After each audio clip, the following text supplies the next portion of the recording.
पटवारी जाता है, एक नंबरदार के घर में बैठता है, वहीं पे जाके सारों की गिरदौरी एंटर करता है। जो वो शेड्यूल कास्ट हैं उनको कापी नहीं प्रोवाइड करते गिरदौरी की।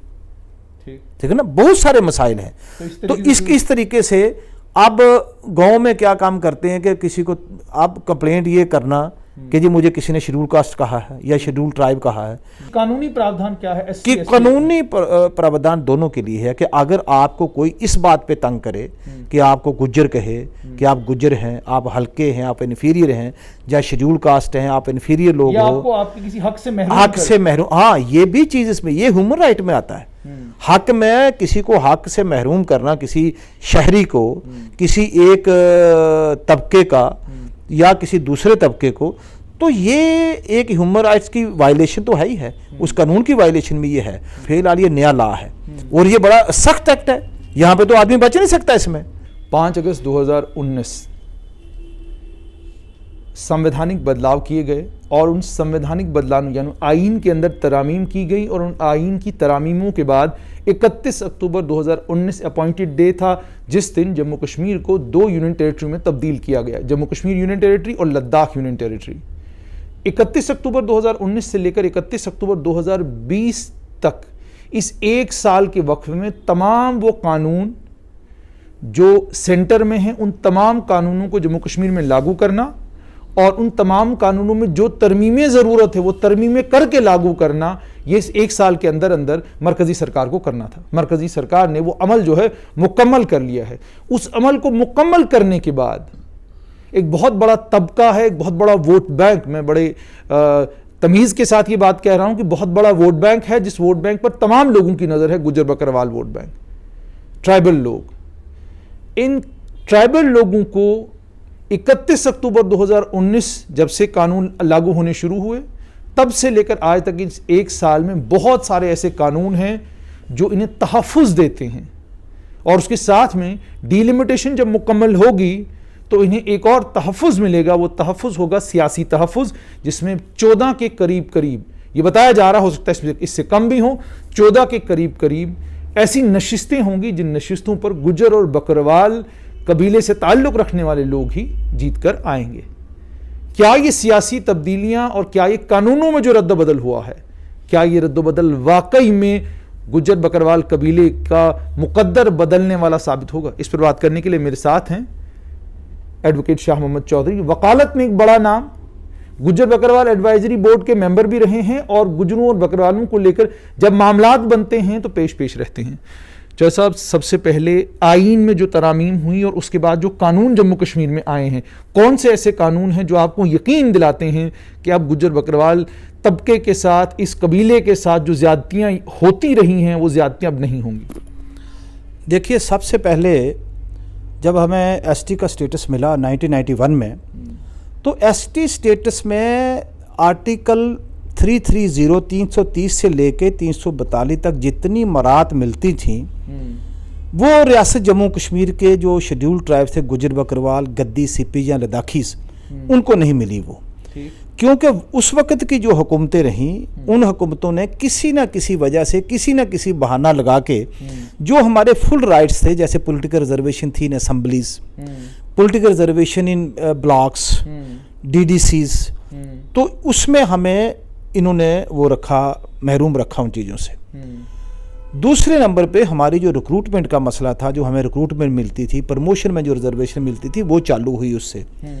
लेकिन उस यूं ही हमें एसटी स्टेटस मिला, लोगों ने बड़े पैमाने पे, खासकर कश्मीर वैली में बड़े पैमाने पे लोगों ने फेक एसटी सर्टिफिकेट बनवाना शुरू किए और जो हमें 10% रिजर्वेशन मिलती थी डायरेक्ट रिक्रूटमेंट में और 5% प्रमोशन में, उसमें आधा हिस्सा तो वो खा गए जो फेक एसटी सर्टिफिकेट वाले लोग थे।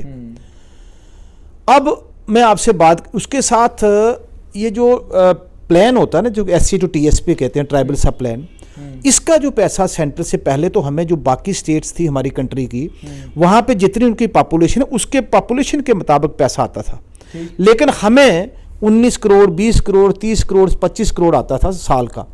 वो भी पहले फाइनेंस में जाता था, फिर उसके बाद प्लानिंग में, फिर उसके बाद सोशल वेलफेयर, फिर आता था डीसीज को। वो पैसा आता था 27-28 मार्च को, तो 30-31 मार्च को लैप्स हो जाता था। यानी कि उस पैसे की मिस यूटिलाइजेशन होती थी, वो पैसा कहीं ग्राउंड पे लगता नहीं था। ये मैं नहीं कहता, ये आप सीएजी की रिपोर्ट उठा के देख लें उस पीरियड की।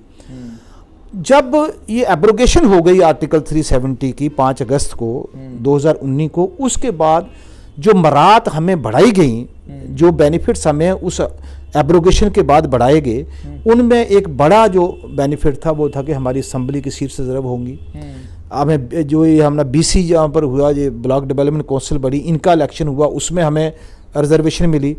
पंचायतों में हमें रिजर्वेशन मिली। खैर वो तो आर्टिकल के एब्रोगेशन होने से पहले भी हमें ये मिलती थी। तो अब डीडीसी में आप बड़ी बात है कि असम्बली में डिलिमिटेशन होगा, तो इसके साथ साथ हमें जो है ये प्रॉमिस कर रही है गवर्नमेंट अभी तक कि ये वायदा है अभी तक। अब जिसका पूरा लिमिटेशन के बाद जो सिचुएशन सामने आएगी वो तो उससे पता चलेगा।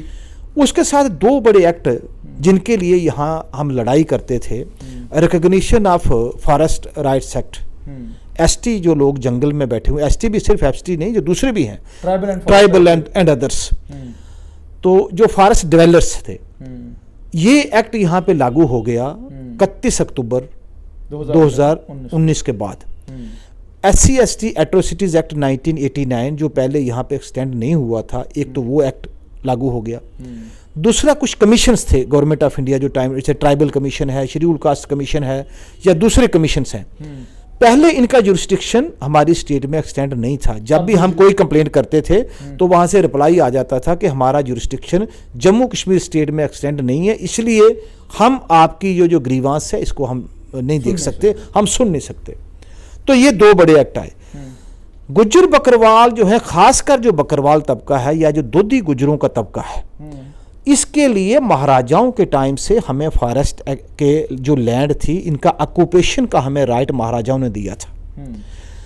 ये जो 2006 का जो फॉरेस्ट एक्ट है, जी जी, ऑक्यूपेशन को जरा अगर थोड़ा सा आप आम फहम जुबान में समझाएं ताकि आम लोगों को समझ में आए कि आपको जो हक ये महाराजा ने दिया था, हक बेसिकली क्या था। ये महाराजा ने जो हमें हक दिया था, ये कोई 1912 में दिया था। उस वक्त महाराजा प्रताप सिंह थे, हालांकि रणबीर सिंह के टाइम के भी ऑर्डर हैं। हक हमें यह दिया गया कि गुज्जर बकरवाल जो है वो जंगलात के अंदर रह सकता है, बाकायदा उसका कोठा कितने बाई कितने फीट का होगा वो उसमें लिखा हुआ है। जंगलात वाले इसको लकड़ी भी प्रोवाइड करेंगे, 3 साइड से ये बंद रहेगा, 1 साइड से ये खुला रहेगा। ठीक, इनको जंगलात के अंदर बकरियां चराने का हक, अपने टेंट लगाने का हक, अपना पत्ते काटने का हक, अपना गुजारा करने का हक, लकड़ी काटने का हक, इवन के मकान बनाने के लिए भी जहाँ जहाँ ये अपने ढोकों में जाते हैं वो कच्चे मकान बनाने के लिए भी इनको महाराजाओं ने राइट दे रखा। राइट मीन के इनको हक दिया था, मलकियत हक नहीं था, लेकिन कब्जे का हक था कि इसमें रह सकते हैं, इस्तेमाल कर सकते हैं, लेकिन कोई भी गुज्जर बकरवालों को जंगल से नहीं निकाल सकता, क्योंकि ये सदियों से जंगल में रहते चले आ रहे हैं। तो जब ये 2006 का एक्ट सेंट्रल गवर्नमेंट ने बनाया, इससे पहले 2 कमीशन मुकर्रर हुए थे गवर्नमेंट ऑफ इंडिया ने। थ्रू आउट कंट्री, पूरे मुल्क में जाके जितने शेड्यूल ट्राइब थे, दर्जा कबाइल के जो लोग थे, इनको जाके इनकी स्टडी की गई, इनका मुआयना किया गया, इन पे डॉक्यूमेंट तैयार हुआ कि इनके सदियों से जंगलों में बैठे हुए हैं, लेकिन कोई राइट नहीं कि जब भी फॉरेस्ट वाले जाते हैं इनको उठा के बाहर फेंकते हैं, फिर ये फॉरेस्ट के अंदर चले जाते हैं, या 200-200 साल से बैठे हुए कोई प्रोजेक्ट में अगर फॉरेस्ट की जमीन चली गई तो उनको खदेड़ देते थे बकरियों की तरह उस प्रोजेक्ट से बाहर, तो फिर वो अपनी जंगलों में, दूसरे जंगलों में जाके भड़कते थे। तो उस एक ट्राइबल नेशनल पॉलिसी बनी थी, नेशनल ट्राइबल पॉलिसी, इस पे फिर काम हुआ, बड़ी डिस्कशन हुई, कई दफ़ा ये बिल आए पार्लियामेंट में, कई दफ़ा फेल हुआ, फिर रुका, फिर सिलेक्ट कमेटी को गया, फिर कमीशंस को गया। अल्टीमेटली कांग्रेस की हुकूमत ने 2006 में ये जो फॉरेस्ट डेवलपर्स एक्ट बनाया, इसमें तमाम जो शेड्यूल ट्राइब्स थे या दूसरे लोग उनके साथ जो जंगल पे डिपेंडेंट थे, जिनका रोजी रोटी, जिनकी कमाई, जिनकी फसल, जिनका पेट जंगल से चलता था, तो उन्होंने उनको रिकग्निशन दे दी उनके राइट को। उन्होंने ये कहा कि ये आपको यूज और ऑक्यूपेशन, इस्तेमाल के लिए, चराने के लिए, जानवर चराने के, जमीन को काश्त करो, इसमें से जो फसल होती है उसको खाओ, लेकिन जो जमीन में, जो जंगल में जड़ी बूटी है उसकी मलकियत दे दी गई कि वो इनका ही हक होगा, जो जड़ी बूटी इनसे निकली वो इनकी मलकियत है, जो लोग जंगल में रहते हैं। ठीक, तो वो एक्ट यहां भी लग गया।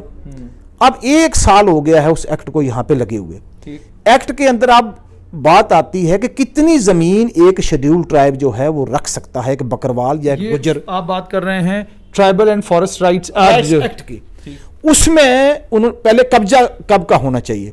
अगर एक्ट को आप देखें, एक्ट की सेक्शन 3 में ये लिखी है कि जो ट्राइबल्स प्रिंसली स्टेट, जो महाराजाओं की रियासतें थी, उनमें जो लोग जंगलों में बैठे हुए थे उनको बिल्कुल नहीं छेड़ा जाएगा। और उन्हीं के राइट को एक कानूनी शक्ल देने के लिए ये कानून बनाया ताकि इनको बकरियों की तरह जो हुकूमत आए, एडमिनिस्ट्रेशन जो इनको खदेड़े ना।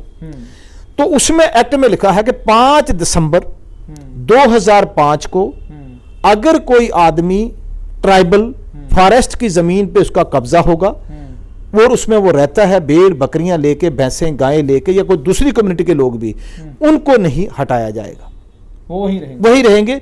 अब सवाल पैदा होता है कि एक्ट की जो दफा 4 है वो ये कहती है कि कितनी जमीन एक जो ट्राइबल है वो रख सकता है। तो उसमें 80 कनाल जमीन एक ट्राइबल रख सकता है। 4 हेक्टेयर्स वो बनती है 80 कनाल। यानी कि देसी में अगर डोगरी जबान में बात करें, गोजरी में उसको कहते हैं 10 घमाओं। तो 10 घमाओं जमीन एक वो रख सकता है। अब इसकी आइडेंटिफिकेशन कौन करेगा? एक्ट के जो रूल्स हैं वो ये कहते हैं, जो उनकी आगे जो कानून उसमें बनाया गया है वो कहते हैं कि पंचायत रिकमेंड करेगी कि ये फलाना ट्राइबल है, इतनी देर से बैठा है, इसके पास इतनी जमीन है।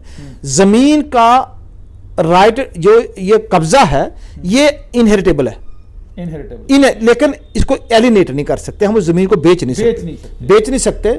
अपने बच्चों को अगर फर्ज किया, एक शेड्यूल ट्राइब है बकरवाल, उसको उस पर हक दिया गया है कब्जे का, तो अगर वो मर जाता है तो उसका जो हक है वो वरासत जो है वो बच्चों को जा सकती है, लेकिन सिर्फ यूज की, इस्तेमाल करने के लिए वो मेरा कंप्लीट हक नहीं है, वो मेरी मलकियत नहीं है। जड़ी बूटियां मेरी मलकियत है। अगर कोई फॉरेस्ट एक्ट में कोई चीज जड़ी बूटी है या कोई भी मदनियात वहां से निकलती हैं कोई चीज, उस पर मेरा हक है। तो यहाँ ये रहा है कि पिछले 1 साल से भी तकरीबन आज दिन ज़्यादा हो गए, तो उस एक्ट की इम्प्लीमेंटेशन ऑन ग्राउंड नहीं है अभी तक। क्या वजूहत है? अच्छा सुनिए, अब एक्ट में ये भी है कि जब तक ना किसी का राइट आइडेंटिफाई होगा, उसका हक जो है वो बाकायदा तौर पे शनाख्त किया जाए, तब तक किसी ट्राइबल को निकाला नहीं जाएगा। ठीक, ये एक्ट में जो जहां है वो वहीं बैठा रहेगा। फिर पंचायत मेरा केस प्रोसेस करेगी, जो पंचायत इलेक्टेड पंचायत है, फिर एसडीएम के पास जाएगा, उसमें कमेटीज हैं, पंचायत लेवल है, फिर उसमें सब डिवीजन लेवल है, फिर डिस्ट्रिक्ट लेवल है, कलेक्टर, डीसी हेड, फिर डिवीजन, फिर आगे फिर स्टेट के कम्युनिटी कमेटी है, वो देखती है कि क्या जो ये राइट मिले हैं ये पूरी तरह से इंप्लीमेंट हुए हैं कि नहीं हुए। लेकिन यहाँ पे क्या हो रहा है हमारी स्टेट में, हमारी यूनियन टेरिटरी में, कि बजाय जो राइट जो हक शेड्यूल ट्राइब्स को मिल चुके हैं गुजर बकरवाल को या दूसरे लोगों को जो उसमें रहते हैं, एक बात ये आपने ध्यान से सुननी चाहिए, देखनी चाहिए कि ये राइट सिर्फ शेड्यूल ट्राइब्स को गुजर बकरवाल को ही नहीं है, ये दूसरे भी हैं कौमों के लोग जो उसमें रहते हैं जंगल में। तो मेजॉरिटी जो है वो गद्दी सिपी गुजर बकरवाल है। आपको लद्दाखी लोग भी हैं जो वहां पे रहते हैं जंगलों में, क्योंकि उनके जिसके पास माल मवेशी भेड़ बकरियां गाय घोड़े भैंसे हैं तो वो जंगल पे डिपेंडेंट है। तो उनके लिए ये राइट है। लेकिन बदकिस्मती की बात ये है कि जैसे यहाँ पर ऑनरेबल हाई कोर्ट में एक PIL हुई है, PIL नंबर 25 ऑफ 2017, 25 ऑफ 2017, उसमें अब ऑनरेबल हाई कोर्ट ने डायरेक्शन दे दी है कि फॉरेस्ट लैंड के मुतालिक कोई कोर्ट किसी केस को नहीं सुनेगा, कुछ नहीं सुनेगा। जो भी अगर किसी ने चीज़ कोई तरमीम चाहते हो, अपना हक कोई बात बताना चाहता है आदमी, तो वो कोर्ट में ऑनरेबल डिवीजन बेंच में आए। ये हमारे अपने ऑनरेबल हाई कोर्ट का ऑर्डर है। बजाय फॉरेस्ट, क्योंकि ये सारा कसूर फॉरेस्ट डिपार्टमेंट का है, इनका कसूर ये है कि ये जाके ऑनरेबल हाई कोर्ट में सही पोजीशन अपनी वाजिया नहीं करते कि जनाब जिन लोगों को आपने जिनका जिस पिटीशन में ये पिटिशनर्स जो हैं ये उस राइट को रिस्ट्रिक्ट करने की बात कर रहे हैं, उसको महदूद करने की बात कर रहे हैं, सेंट्रल गवर्नमेंट एक्ट के तहत इनको राइट दे दिए गए हैं। अब हम कमेटी बनाएंगे, अगर कमेटी नहीं बनाई तो गवर्नमेंट ने नहीं बनाई, अगर डिस्ट्रिक्ट लेवल कमेटी नहीं बनाई तो गवर्नमेंट ने नहीं बनाई। हाई कोर्ट की कदगन तो नहीं है कि आप अगर फॉरेस्ट राइट्स एक्ट के तहत कोई कमेटी बनाते हैं तो उसमें हाई कोर्ट की वजह से कोई परेशानी तो नहीं आएगी, ये आपसे कानूनी तौर पे समझना नहीं, हाई कोर्ट में उसकी वजह से कोई नहीं आएगी। देखिए, हाई कोर्ट के सामने जो ऑब्जेक्शन आएंगे, जो आर्गूमेंट्स होंगे, जो पोजीशन वाजिया कर दी जाएगी डिपार्टमेंट की तरफ से, गवर्नमेंट की तरफ से, तो हाई कोर्ट ने तो वो ऑर्डर पास करना है ना। लेकिन मैंने देखा है, मैंने एग्जामिन किया इस केस को, ऑनरेबल हाई कोर्ट की जो डिवीजन बेंच है उसके सामने फॉरेस्ट डिपार्टमेंट वाले सही पोजीशन वाजिया नहीं कर रहे। अब आप देखेंगे कि जो ऑनरेबल हाई कोर्ट ने ऑर्डर किया है उसके मुताबिक इन्होंने लिस्टें बनानी शुरू कर दी हैं कि ये फॉरेस्ट लैंड के अनऑथोराइज्ड ऑक्यूपेंट है जिनका इलीगल पोजेशन है फॉरेस्ट राइट में, फॉरेस्ट लैंड में। तो फॉरेस्ट डिपार्टमेंट को चाहिए था कि जनाब इसमें इतने गुजर बकरवाल हैं, इनको राइट मिल चुका है, लिहाजा इनको राइट्स एक्ट के तहत हो चुका है, लिहाजा इनको हम नहीं कर सकते, इनको हम लिस्ट में नहीं डाल सकते। तो नींद में तो नहीं हो सकता, उन्हें ये मालूम ही ना हो कि ये कोई भी डेवलपमेंट भी हुई है। हो सकता है, ये भी हो सकता है। अक्सर आप सरकारी बाबुओं को या तो मीडिया कहीं से जगा देता है या कोई सोशल मीडिया के ऊपर कुछ देख लेते हैं तो जाग जाते हैं, वरना तो नींद में ही रहते हैं। देखिए, बात यह है कि गवर्नमेंट का काम करने का एक सिस्टम है। गवर्नमेंट में के पास लॉ डिपार्टमेंट है, गवर्नमेंट के पास लॉ ऑफिसर हैं, गवर्नमेंट के पास एडवोकेट जनरल है, गवर्नमेंट के पास सीनियर मतलब लॉ ऑफिसर्स हैं बहुत सारे जम्मू कश्मीर यूटी में, जो हाई कोर्ट में। उनको चाहिए जो फॉरेस्ट की हायर अथॉरिटीज़ हैं, चीफ कंजर्वेटर है, प्रिंसिपल कंजर्वेटर ऑफ फॉरेस्ट हैं, कमिश्नर सेक्रेटरी फॉरेस्ट हैं, इनको जाके ऑनरेबल हाई कोर्ट में ये पोजीशन क्लियर करनी चाहिए कि जनाब इनको हम इलीगल ऑक्यूपेंट्स में, जहाँ लैंड ग्रैबर्स में नहीं डाल सकते। ग्रैबर वो है जिसने रिसेंटली जाके किसी की ज़मीन पे, किसी डिपार्टमेंट की ज़मीन पे, किसी प्राइवेट इंडिविजुअल की ज़मीन पे ट्रेस पास करके कब्जा किया हो। जब महाराजाओं ने इनको ऑर्डर करके ऑथोराइज किया, जब सेंट्रल गवर्नमेंट हमें ऑथोराइज, उनको मालिक नहीं बने, वो सिर्फ उसके मुजाहिरे बने, सिर्फ कास्ट कर सकते हैं, उसमें से रोजी रोटी कमा सकते हैं, वो मालकियत नहीं है उनकी, सिर्फ उस पर। लेकिन उनको, जिसको अंग्रेजी में कहते हैं पोजेसरी राइट्स दे दिए गए। तो पोजेसरी राइट्स जो है, कब्जा का हक जो है, हक मुजारियत जिसे कहते हैं, वो अगर गवर्नमेंट ऑफ इंडिया ने दे दिया, महाराजाओं ने दे दिया, हालांकि ये गवर्नमेंट ऑफ इंडिया ने जम्मू कश्मीर के ट्राइबल्स पे एक बहुत बड़ा एहसान किया है कि इनके राइट भी कोई राइट्स को भी रिकॉग्नाइज किया गया, जैसे हमारे मुल्क की दूसरी रियासतों में है, ठीक। लेकिन इंप्लीमेंट किसने करना है? मुर्मू साहब के पास जो ऑनरेबल उस वक्त के जो एलजी थे, लेफ्टिनेंट गवर्नर थे, हम उनके पास मिले, उन्होंने कहा जी जल्दी हम इसको रिकॉग्नाइज कर रहे हैं। तो अभी हमारे जो प्रेजेंट ऑनरेबल एलजी हैं, इनसे हमने अपॉइंटमेंट मांगी है। तो मैं ये कहता हूं कि भाई ऑनरेबल हाई कोर्ट में फॉरेस्ट डिपार्टमेंट वालों ने जाके ये पोजीशन क्लियर करनी चाहिए। नंबर 2, मैं रोज मीडिया में देख रहा हूं, आप भी दिखाते हैं, दूसरे पोर्टल चैनल्स में चलता है कि जगह जगह जाके बकरवालों को और गुजरों को उठाया जा रहा है। भाई उनको क्यों उठाया जा रहा है जब उनको राइट्स एक्ट पार्लियामेंट ने दे दिए? अगर कमेटी नहीं बनी, अगर कमेटी ने उनका केस रिकमेंड नहीं किया, अगर कमेटी ने उनकी वेरिफिकेशन नहीं की पोजीशन की कि क्या इनका पोजीशन 5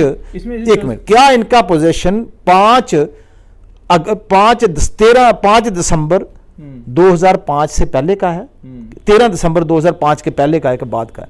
अगर तो बाद का है तो उनको राइट नहीं मिलेगा, अगर उससे पहले का है तो मिलेगा।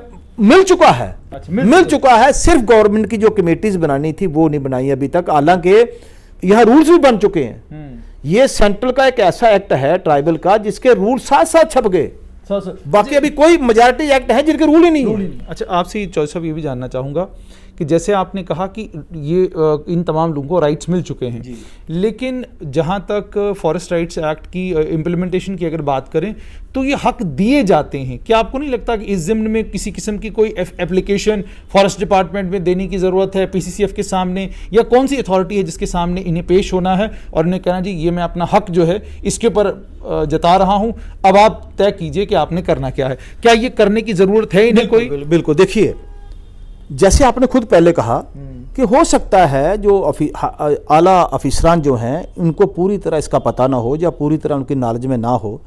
अब हो क्या रहा है, क्योंकि हाई कोर्ट में पीआईएल पेंडिंग है, हाई कोर्ट से जो ऑर्डर आता है तो नीचे जो ऑफिसर हैं वो लोगों के हकूक देखे बगैर ही उसको इंप्लीमेंट करना स्टार्ट कर देते हैं।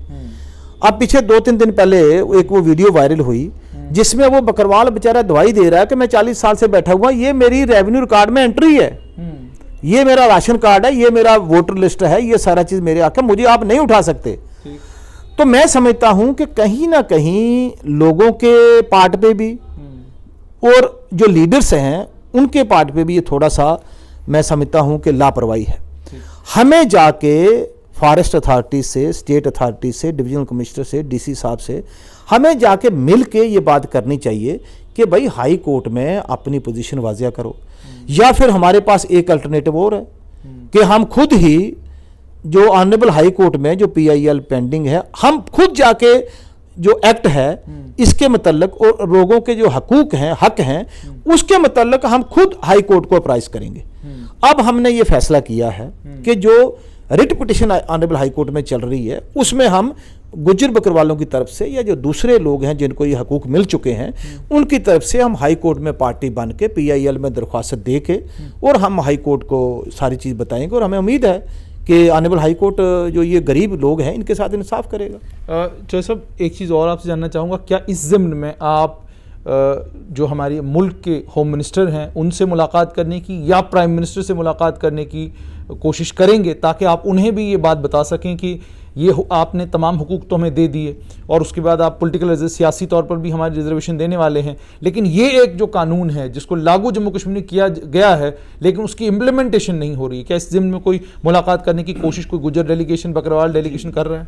देखिए, अभी तक तो ऐसी कोई मूव नहीं है, लेकिन जब हम लिखेंगे, जब हम हाई कोर्ट में जाएंगे तो उसकी सेम कॉपी जो है या उनमें हम एक बना के अपनी रिप्रेजेंटेशन, एक मेमोरेंडम हम ऑनरेबल प्राइम मिनिस्टर को भी सबमिट करेंगे, होम मिनिस्टर को भी सबमिट करेंगे।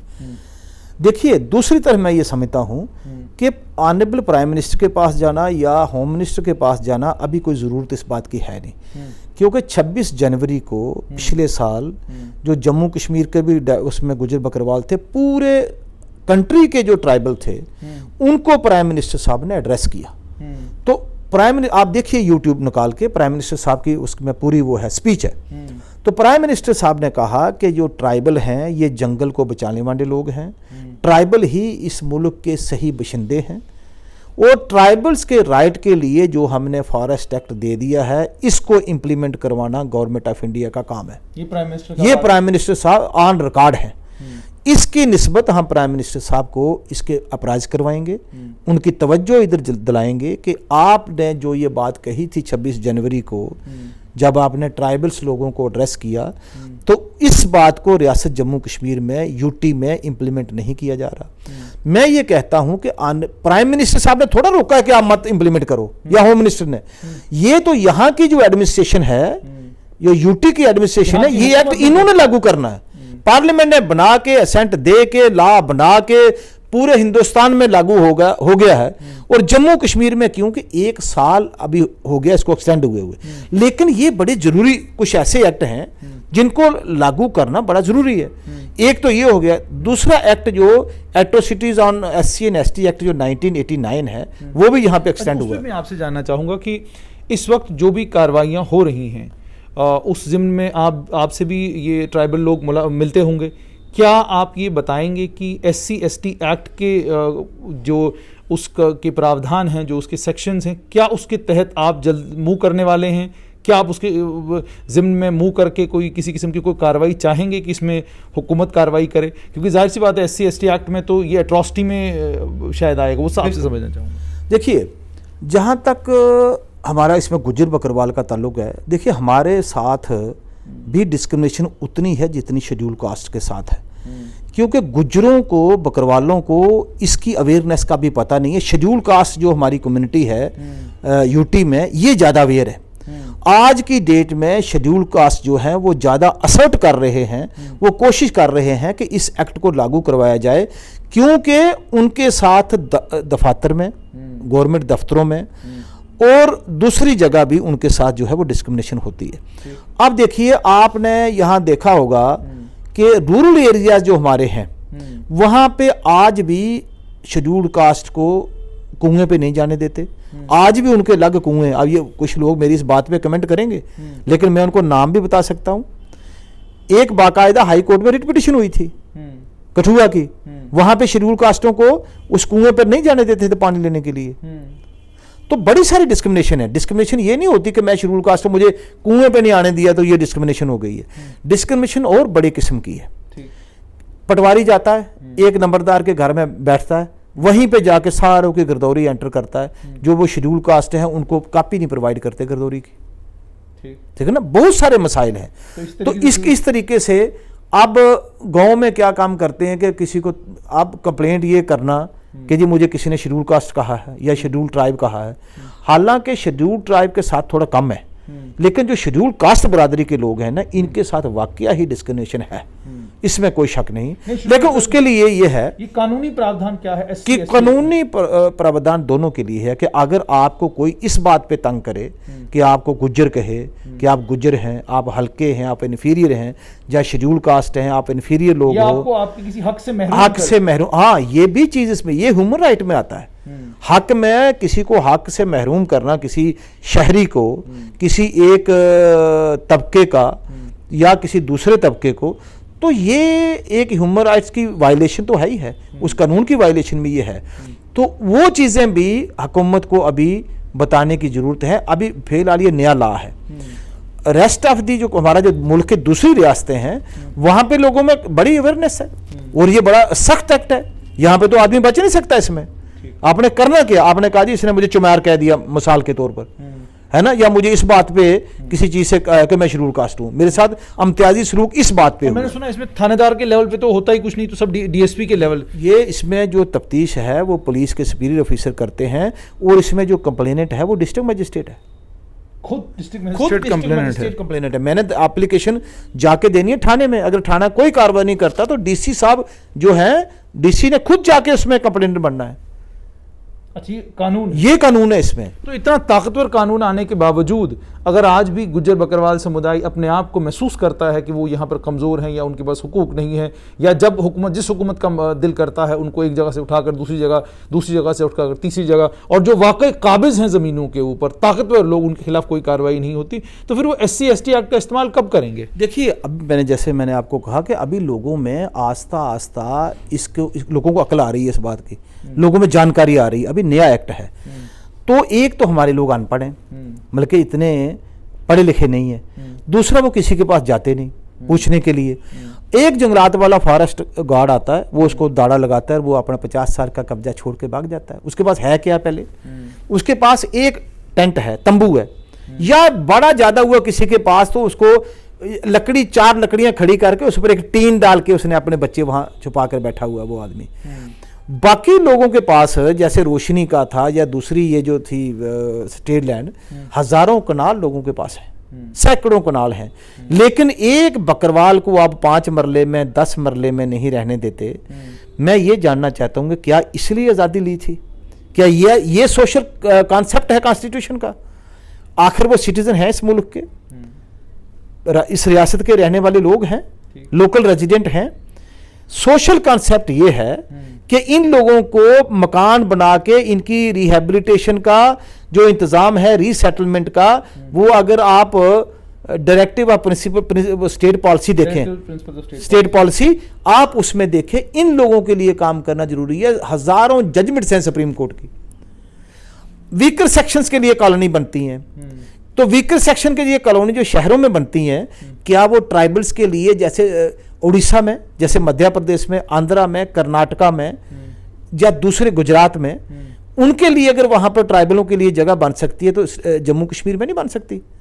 यानी कि हमारे जो बच्चे हैं, जो हम सिटी के लोग रहने वाले हैं, हमारे बच्चे कॉन्वेंट में पढ़ सकते हैं, DPS में पढ़ सकते हैं, योधामल में पढ़ सकते हैं, कहीं भी पढ़ सकते हैं। उनको अच्छी ट्यूशन अवेलेबल हैं, अच्छे टीचर्स अवेलेबल हैं, अच्छे लेक्चर अवेलेबल, हर सब्जेक्ट की फैसिलिटी उनको अवेलेबल है।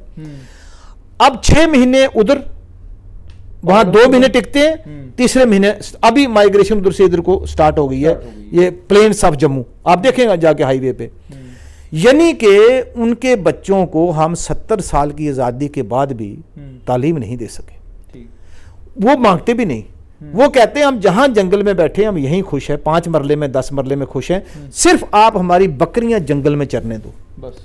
अब अगर आप फॉरेस्ट, आप जाइए कल प्रिंसिपल कंजर्वेटर जो फॉरेस्ट हैं उनका इंटरव्यू करिए, क्या बकरवाल, क्या बकरियां, घोड़े, गाय ये जंगल में नुकसान करती हैं? जंगल का नुकसान जो है वो खुद जंगलात वाले पास होकर करवाते हैं। जंगल को जंगलात वाले कटाते हैं, बकरवाल नहीं काटते। आप देखें, मैं वकील हूं ना, आप एक करिए एक स्टोरी, चलिए कोर्ट्स में जहां जहां ये चलान पेंडिंग है फॉरेस्ट के, एक भी बकरवाल नहीं है। अगर कोई मुझे 2-3 बकरवाल 5 बकरवाल जम्मू सेशंस कोर्ट में जितने केस चल रहे हैं जम्मू डिस्ट्रिक्ट में, अगर मुझे कोई 2 बकरवाल आदमी बता देगा, मैं वकालत छोड़ दूंगा। ठीक, बहुत बहुत शुक्रिया। तो ये थे एडवोकेट शाह मोहम्मद चौधरी। आपने सुना कि फॉरेस्ट राइट्स एक्ट का कानून जम्मू कश्मीर में आ चुका है, SC/ST एट्रॉसिटीज एक्ट यहाँ पर है, लेकिन उसके बावजूद अगर लोगों के बीच में उसको लेकर मालूमात कम है तो ये इसका इल्ज़ाम उन तमाम लोगों पे आता है जो खुद को इन कम्युनिटीज़ का नुमाइंदा कहते हैं। जितनी ज़्यादा अवेयरनेस आएगी उतना ज़्यादा मालूम पड़ेगा लोगों को कि 370 और 35A के जाने के बाद इस यूनियन टेरिटरी को मिला क्या है।